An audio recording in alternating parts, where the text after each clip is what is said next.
We are catching up with the developments that have been happening a few minutes back, where we have heard that Honorable Tendai Biti had been arrested, who is the Vice President of the Citizens Coalition for Change. He has been picked up while he was doing some campaigns at Litombo Shop. But right now, we are at Rhodesville, where he has been transferred from the Harare Central Police. We are catching up with this lawyer here with us, Honorable Alec Mchede. Thank you so much for giving us this time.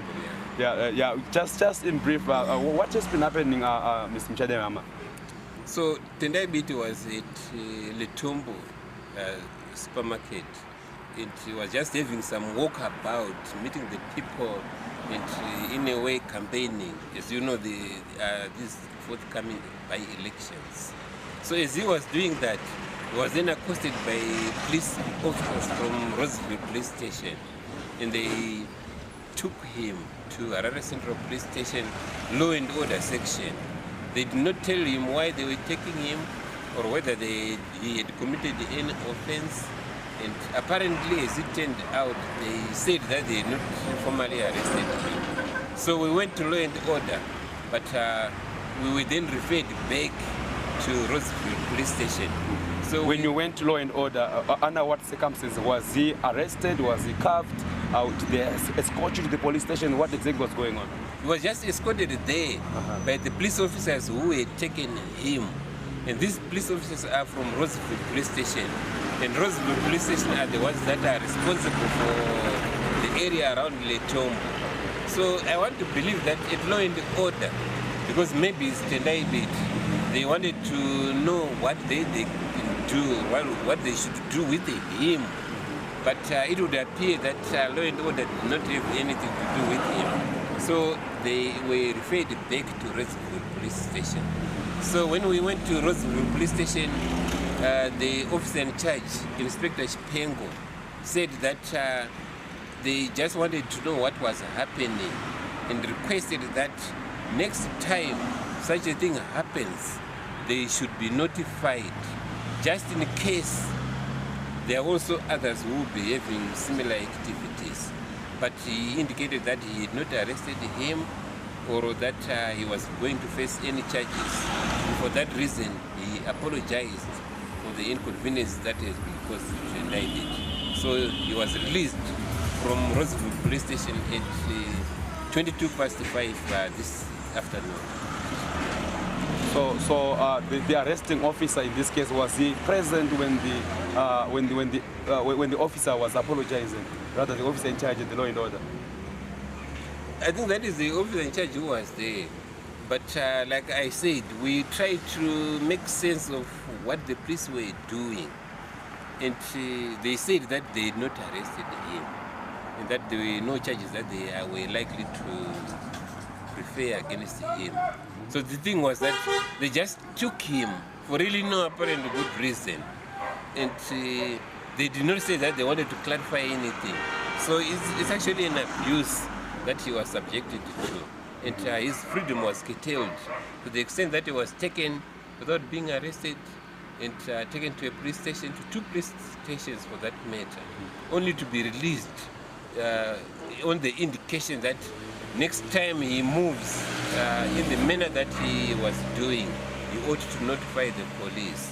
Does the law says that if you are going to be moving around, you should notify the police? Is there any section of the police that asks, of the constitution, that requires anyone to inform the police of your movement? No, there is no such law.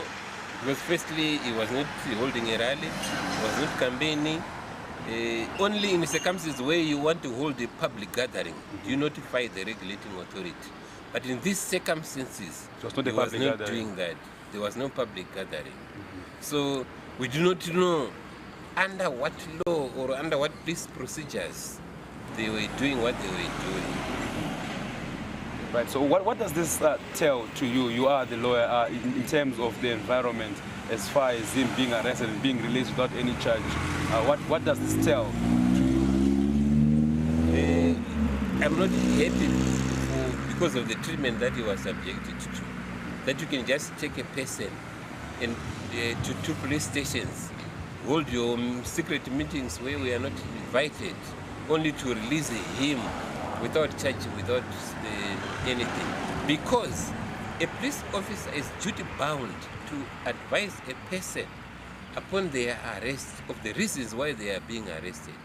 And if they've committed an offense, to advise them soon thereafter of whatever offense they will be facing. But a police officer has no right to just take a private citizen into their custody. Even for 1 minute, they are not allowed to do that for as long as they are not suspect that that person. Are you going to be pressing any charges over that? Are you going to be pressing any charges? I will take the instructions, then take it from there. Yeah. Right, so maybe if you can just allow us to quickly turn to the politician, Mr. Biti. Okay.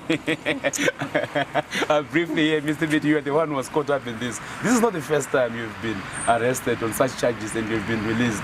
I know that the last time you were also taken to the Central Police Station and you were arrested over funny crimes that you could not properly explain. How does this make you feel? And this seems to be a continuation of you being arrested and only being released. It's not the first of this kind. Yeah, firstly, I want to express my gratitude to Alec Nchagama and also the Zimbabwe Lawyers for Human Rights. I think his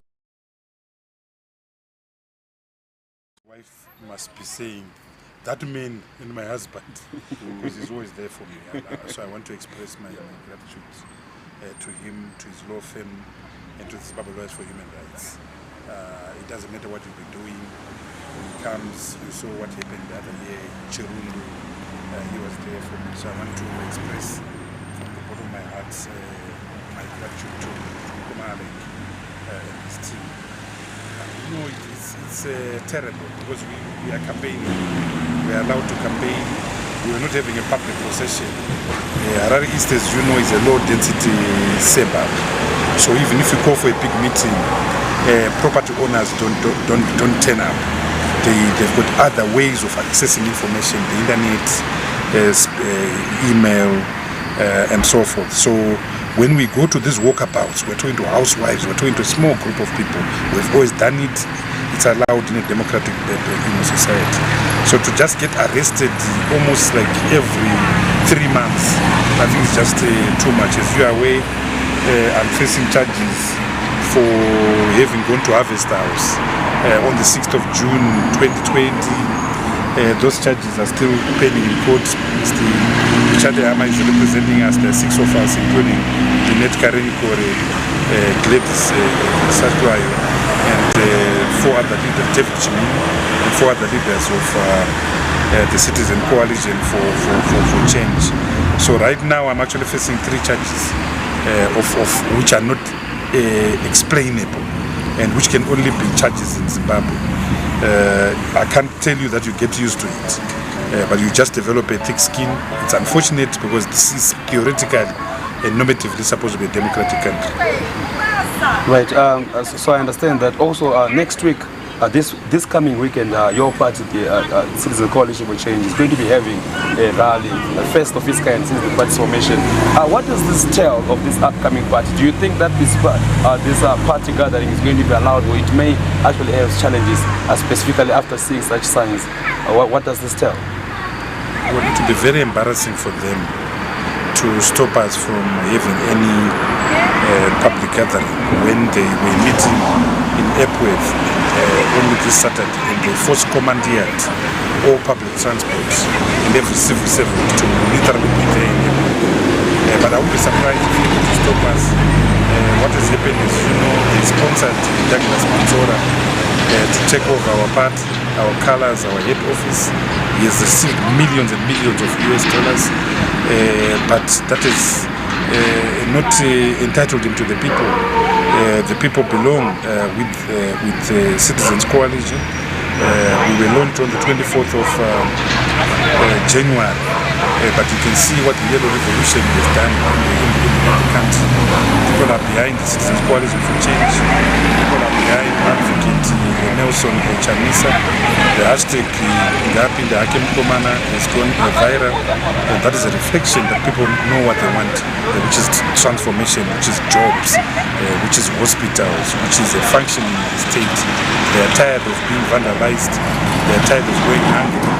They are tired of a dysfunctional state. They just want to be governed decently by a well-caring and well-meaning government, of which Mr. Mnangagwa and his lot are not. Honorable Tendai Biti, we thank you so much for catching up with us and making us understand the developments that have been going on as far as your recent arrest is concerned. And we look forward to catching up with you, maybe hopefully from the ground we are going to be having your inaugural rally as the new platform. Thank you. Thank you.